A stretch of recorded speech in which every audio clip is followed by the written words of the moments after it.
Let's begin with our word problem. Pito and Sandro went on a date at SM Cabanatuan. Sandro bought a gift for Pito, which cost 500 pesos more than twice the amount Pito spent on their movie ticket. If they spent a total of 1,900, how much did Pito spend on the movie ticket? And how much did Sandro spend on the gift? So we are looking for how much Pito spent on a movie ticket and how much Sandro spent on a gift. To solve this, we will use two variables.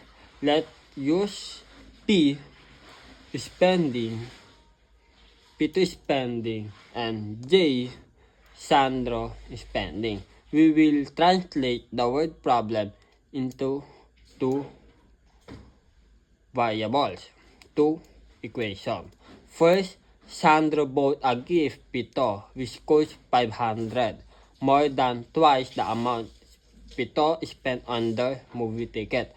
Our equation is J is equal to 2P plus 500.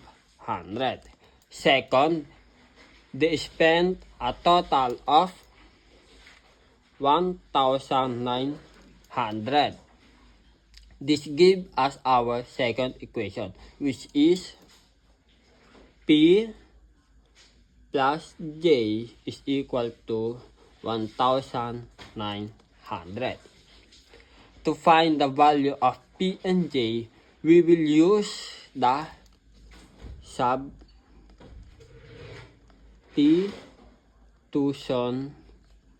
method. We will take the first equation and substitute it into the second equation. The equation will now look like this. P plus 2P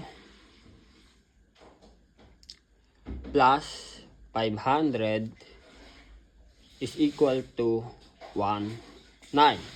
Let's do the math. Okay. 3P plus 500 is equal to 1,900. Okay, let's proceed to our second. 3P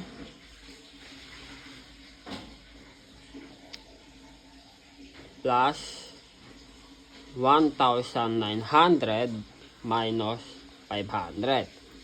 So, 3P is equal to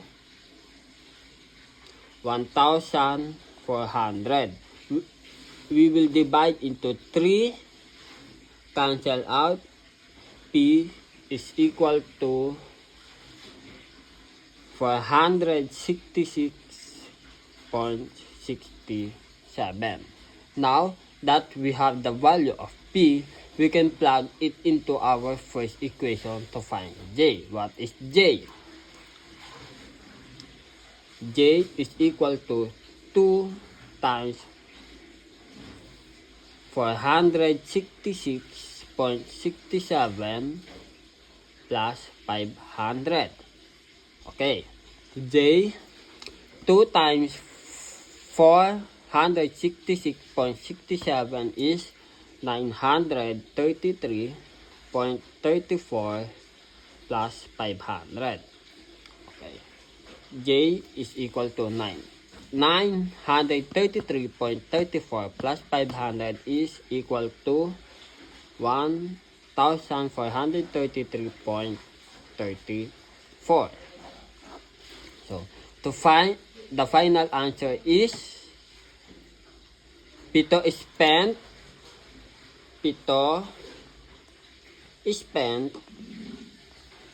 466.67 and Sandro spent 1,433.34. Our second problem is the teacher education student government at NEST held a fundraising event. They sold two types of ticket, regular and VIP. A VIP ticket costs 20 pesos, more than twice the price of regular ticket. If a student purchased one of free ticket of a total of 110 pesos, what is the price of a regular ticket and a VIP ticket? So, we are trying to find the price of a regular ticket and VIP ticket. Let's use R for the price of regular ticket.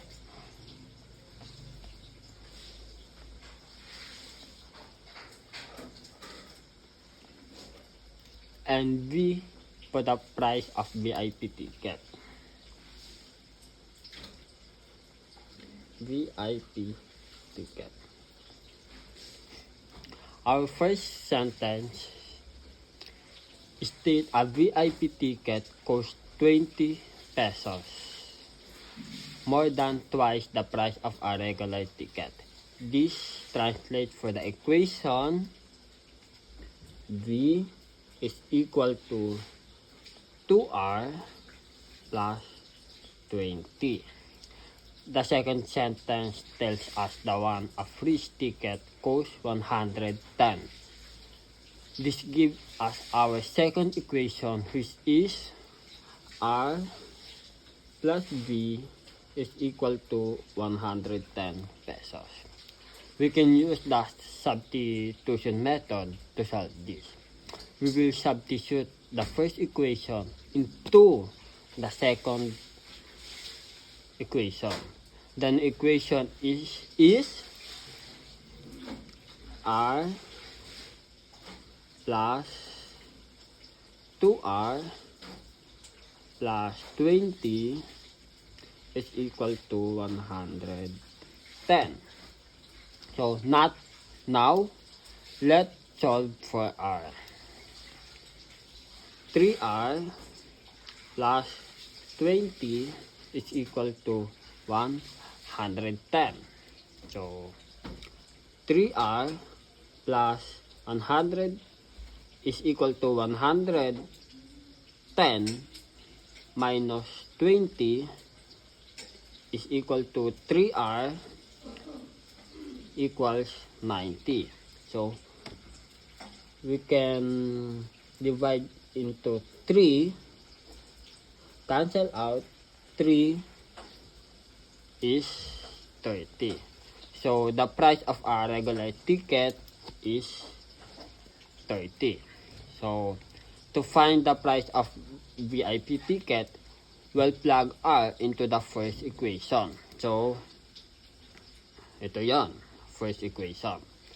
V is equal to 2R plus 20.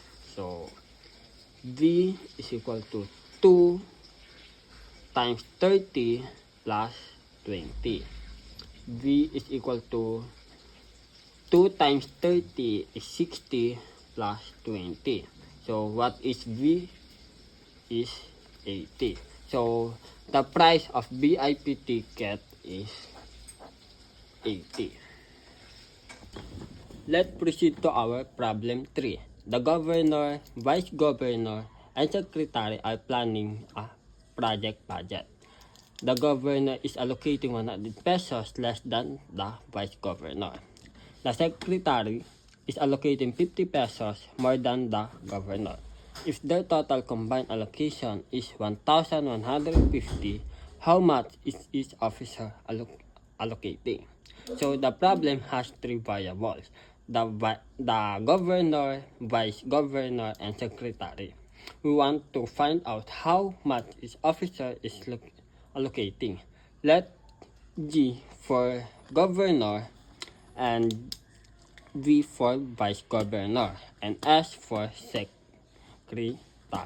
So first, the president is allocating 100 pesos, which is the governor allocating is 100 pesos.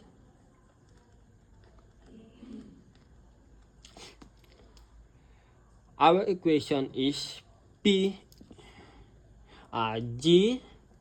is equal to V minus 100. Second, the secretary is allocating 50 pesos more than the governor. This gives us S is equal to G plus 50. So, third, their total combined allocation is 1,150. Our last equation is G plus V plus S is equal to 1,150. So, let's use the substitution method to solve this. We want to express everything in terms of one variable. So, let's use P to do this. We need to get V in terms of P from our equation. So, G is equal to V minus 100. Next, V is equal to G plus 100. Now, we can substitute our expression for V and our equation for S into the total allocation equation, which is G plus 100 plus G plus 50 is equal to 1,150. Let's do the calculation. So, 3G plus 150 is equal to 1,150. So, what next? 3G is equal to 1,150 minus 150. Next, 3G is equal to 1,150 minus 150 is equal to 1,000. So, we need to divide into 3, cancel out. G is equal to 333.33. So, the governor allocation is 333.33. Now, we will find the other amount, which is V is equal to G plus 100. So, next, V is equal to the 333.33 plus 100. What is V? So, 333.33 plus 100 is 433.33. So, we need to find the S, which is the G plus 50 is our formula. So, what is G is 333.33 plus 50. So, what is the S? 383.33. So, the final answer is the governor is allocating 333.33 and the vice governor is allocating 433.33 and the secretary is allocating 383.33. Let's proceed to our last problem. Pito, Sandro, and one of their friends shared dinner bill at restaurant. Pito shared the bill was 20 pesos more than 1/3 of Sandro.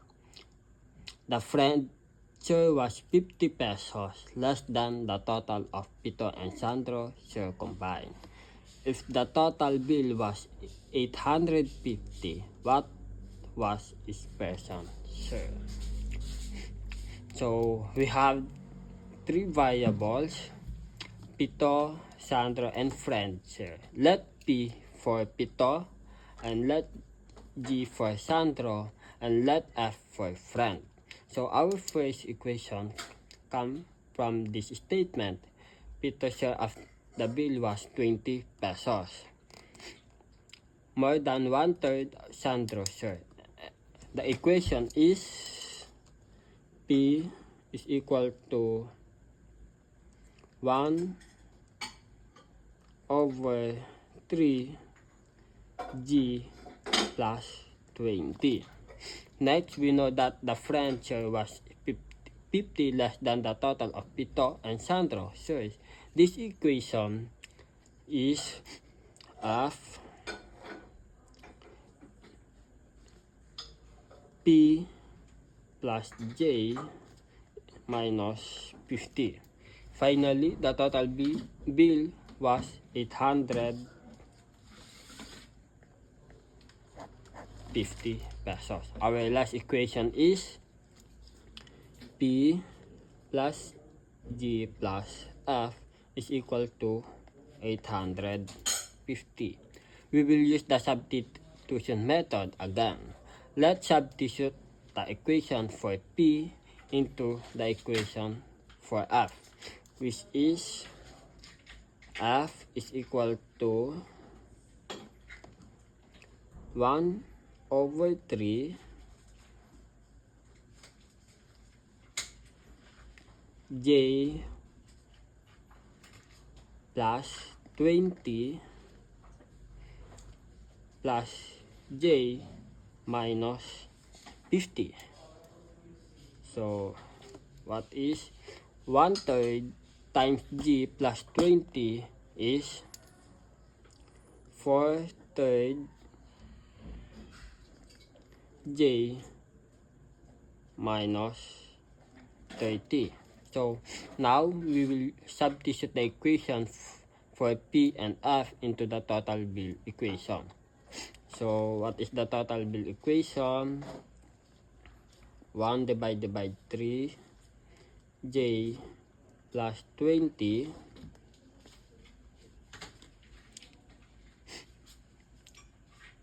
plus G plus the total of F is 4/3 G minus 30 is equal to 850. So let's find 8 divided by 3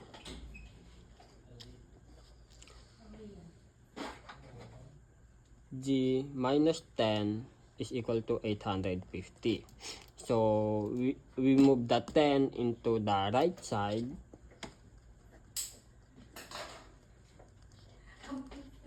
$850 plus 10 is equal to 860. So we will divide into 8 divided over 3, cancel out, the J is 322.50. So now that we know the value of J, we can find the other share. So let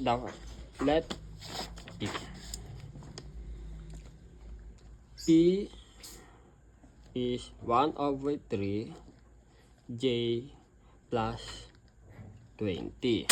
Next, 1/3, the value of J is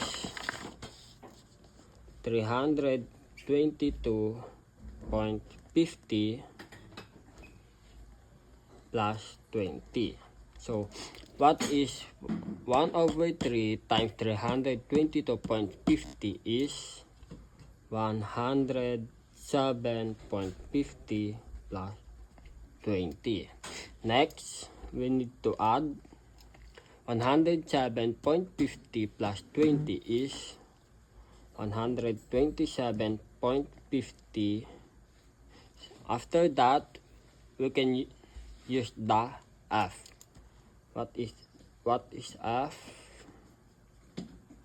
4 over 3 G minus 30. So 4 over 3, the J is again 322.50.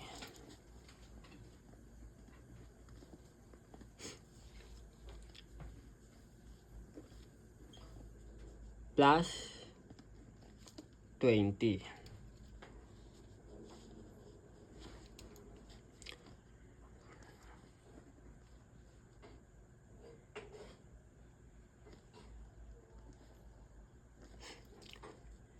Again, 4 over 3 times 322.50 is 430 minus 30 is equal to 430 minus 30 is 400. Now, the final answer is